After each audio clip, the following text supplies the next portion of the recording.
Mary Katharine Ham joins me now. Mary Katharine, federal funds, by the way, make up 1/3 of California's state budget, which Trump can easily just turn off the spigot. So who really has the upper hand here, Newsom or Trump? Yeah, look, I think this is more about Newsom positioning himself as the opponent to Trump moving into 2028. That's what the selfie videos are about. That's what the all caps tweeting is about. I'm not sure it's about democracy. As you hear him sort of oddly, he says, if you're going to set democracy on fire, wait and see what we do to set democracy on fire. It doesn't make any sense. And by the way, the Independent Commission of California, which he would have to override to do his own thing here and be blatantly more partisan about it, already provides Democrats with 83% of the districts in California, even through their independent commissions, as in New York, as in California. They managed to gerrymander anyway. There's not much further to go in many of these blue states, which is why it's funny that they're complaining about this. The ratchet can't go much further. It really can't. They wrote the book on gerrymandering, so we'll move on from that one.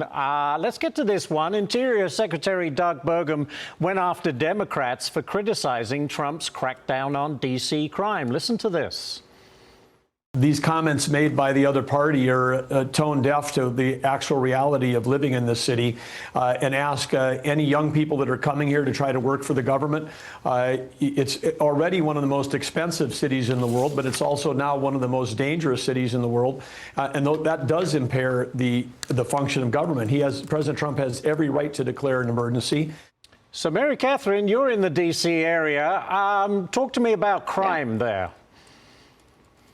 No, it's real that it has gotten notably worse as a place to commute to, as a place to live in over the past 7 to 10 years, particularly 2020 to 2023. Now, when they say crime is down, they're right, and they have been working on it, and they have actually been prosecuting in ways that they weren't between 2020 and 2023. But the high in 2023 was like, you know, Bogota level murders per 100,000, right? It was very, very high. The bar was high, and now we've come off of it a little bit. But look, tragically, a 21-year-old intern lost his life, in the streets of D.C. a couple weeks ago. The Doge employee was attacked in Adams Morgan, which is not a particularly dangerous part of the city. This is up in Northwest.